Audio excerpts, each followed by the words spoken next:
Okay, so maybe before we go into the detailed question, if you can tell me a little bit about Playbuzz, when it was started, what's the objective? Okay, so Playbuzz was founded 6 years ago. We are a storytelling platform for the creation, distribution, and monetization of interactive content, which we see as the next generation of content, and I will tell you why. So it's storytelling, and why is storytelling different to like normal content we know? Well, normal content can be not storytelling. It can be just boring content that doesn't have any story. When we say story, it means the difference between just any content to a story is the way I see it, at least, is it has a start, a middle, and an end, right? Ah, okay. And then for us, the idea with storytelling is to engage the user. So we will do it in 3 ways. We will do storytelling in 3 ways. One is engagement, meaning, okay, let me ask you a question. Okay, I love questions. You love? Yeah, very Okay, much. so what do you think is the one most interesting content for users worldwide? The weather report. Okay, weather. Let's try more. Traffic. Traffic, okay, what else? Objectives, ambitions of companies or people. More. Well, then it's always about emotions, so people share. Okay, so you're getting closer. People care the most about themselves. So what we're doing in Playbuzz is that we are transforming content about, let's say, the latest trends in tech to content about the user, which would be, can you tell which are the latest trend in tech, right? And then it's no longer about something else, it's about the user. And since the users are so overloaded, so bombarded with content, they tend to prioritize the content that they can tell what's in it for them. Aha. So this transformation is actually the secret sauce of Playbuzz success. And this is the #1 difference between storytelling. So you make it personal. Exactly, we make it personal. And can you give an example for the product?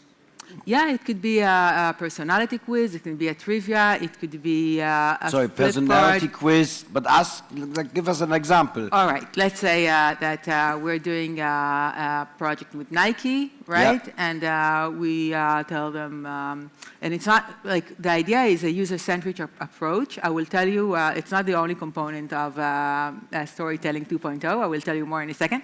But the idea is that, okay, an example. So let's say we're working with Nike, we're doing a campaign for them, and we're saying, can we tell what's the... So that's important. Nike is not doing the campaign themselves on your platform, you are doing the campaign. It can be both, but for the sake of the example, okay, it doesn't matter if we are writing the content or them. We do support a lot of the campaigns because we feel like the most important education that we need to provide with brands is that nobody cares about your brand. People care about themselves. So the way to engage the user with your brand is start by talking about the user, and only then, once the user is engaged, you're bringing the brand. So the Nike example, for example, so we can say, can we tell you which sports fit you best according to what you eat, right? And that's unbranded, just a widget on any other site, or where would the user see that question? Okay, good question. So it could be either on the brand's O&O, it can be on Playbuzz Premium Publishers Network, and it can be on social, it can be on a recommendation platform, wherever the content works best, because the idea with interactive storytelling, and this brings me to point number 2, is that it's data-driven, right? When you interact, you get the data of what people answer, how they consume the content, and also, so basically behavioral data, so you can optimize, you can see whether there are dropping off in the middle, or they are not clicking the CTA, or they are performing better on one promotion channel than the other. So all this you can optimize, right? So you activate users, right? Rather than just showing them content, they create with you content, which is always better when you engage. We activate everyone. We activate our clients, and we get them to create content. If they need help, we create it for them, but they are involved. It's much more engaging for the client as well than just... Yes, of course. Yeah, and you then work the with, end user as well. And you work with the global marketers, probably mostly the... Like biggest advertisers like Unilever, like Procter & Gamble, you know, like Samsung, like Checkpoint, like whoever. Fantastic. Yeah.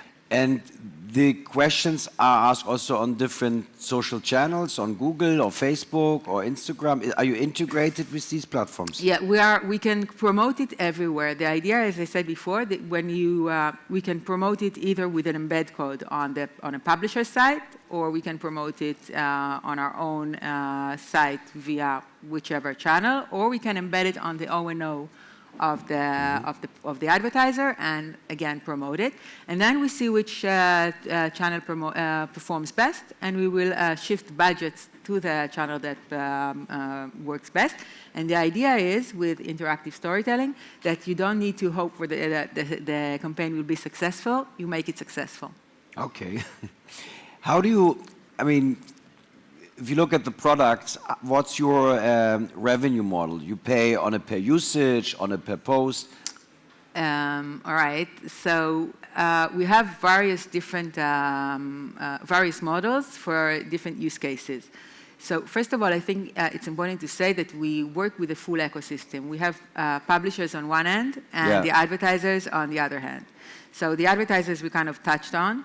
The publishers, we provide them with storytelling tools for free, which means that they, one, they help us penetrate a market, like all the advertisers see the successful, engaging storytelling on their biggest websites, and then they know who we are, and then they engage with us as well. And then also, since we provide free technology, we get in return the ability to distribute our campaigns within these publishers. And not only that, because I was talking about optimization before, it means that if a publisher underperforms in a specific campaign, it's fine to shift budgets from one publisher to another throughout the campaign, again, in order to make the campaign success. Can you name a few publishers? Yeah, sure. Well, in Israel, we work with everyone, but people here are coming from all over. So in the US, for example, we work with CBS. We work with Time. We work with Huffington Post. We work basically with, we focus on the big ones in each geo, and then, you know, the rest follow. We work with Axel Springer, Struer, others in Germany, also the big ones, Spiegel. We work with Globo and Abril in Brazil. We work so you're with really Tel a Aviv global in Mexico. company. Yeah, yeah. Wow, wow, impressive. And do you see, is it harder for your customers to get active users or to engage? Is it getting even more difficult for over the end time? users, you mean? Yeah, no, for your advertisers to reach the user. Do you have to always develop new tools and new gimmicks in order to keep the usage the same, or is it like a winning concept? So at the moment, we have 14 different features, basically allowing a very diverse user journey. And then I think, you know, and the idea is that we always anyhow keep developing our tools. So this is what we do. But I think it's always like engaging a user is a tough thing to do. Tell me about it. So you always need to. The main thing you need to worry about is the content. You need to, you know, is the story. You need to make sure that you understand the persona you're approaching. And the story building comes from your customer, right? I would say it's mutual. I would say really? we help them. Yes, I would say we So there is a inspire little them. bit of help. It's not just all ultimate.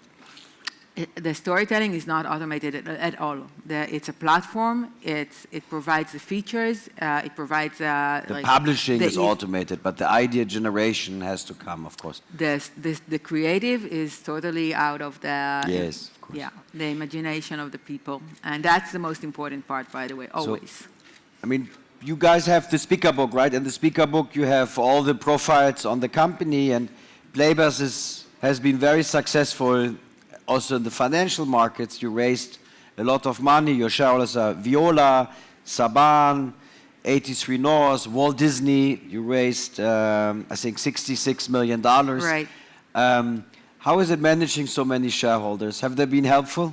Very, very. I think we have an amazing group of not only shareholders but also board members that are also very active, sharing their experience with us. Anything from M&A advice to SaaS pricing to HR recommendations. And so their knowledge is actually part of the company's knowledge and know-how. Additionally, we have, you mentioned the Walt Disney Company, so they, have been very helpful in giving us access to ABC, ESPN, who are working with us in the US, publishers. Also, Disney itself is a big advertiser. And then we have Rob Norman, for example, in our board, so providing constant agency perspective on everything we do. So, and I think... Are you working with the agencies? Are the agencies worried that you disintermediate them? Or? We are working sometimes directly with brands and sometimes with the agency. Depends on, on the best combination. And about investors, it's important to say that I think not less important is the vote of confidence and the trust and ongoing engagement of them in what we do. So, okay. Very helpful. And what is the future? You guys want to go public? There are a lot of IPOs happening.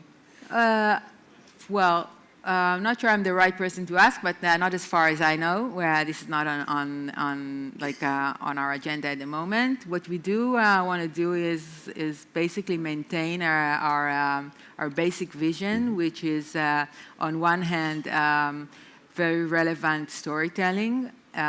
We really believe that a world where people don't really consume content is a dangerous one, and we're committed to developing storytelling that really is compliant with the way people are consuming the content on mobile, on social. So this is one thing. And the second thing is the balance between the user experience and monetization. So obviously, publishers need to survive. Everyone needs monetization. But our goal is to come up with commercial units that are taking into account the user experience, providing relevant, personalized content, also fun. Not less important, and also hoping to we are building units that maximize the revenue, so we can have less of them and leave content as the main dish. Nice. You know Spot.im? They're also doing publisher tools. Are you competing with them? No, it's a different thing. It's a completely different. Yeah. It's more like connecting the users. Yours is more for user acquisition, I guess. It's different. It's around if I remember the talkbacks and that. Yeah. So it's we are the article itself. Yes. Or we're a unit combined inside the You're like article. Integrated in the content, which makes it unique. We're either the whole content, yes, like the whole user journey, like you land on a page and you have a Playbuzz item, or you have an article and we're implemented in the middle. Wonderful. Yeah. Thank you so much for being with us early this morning.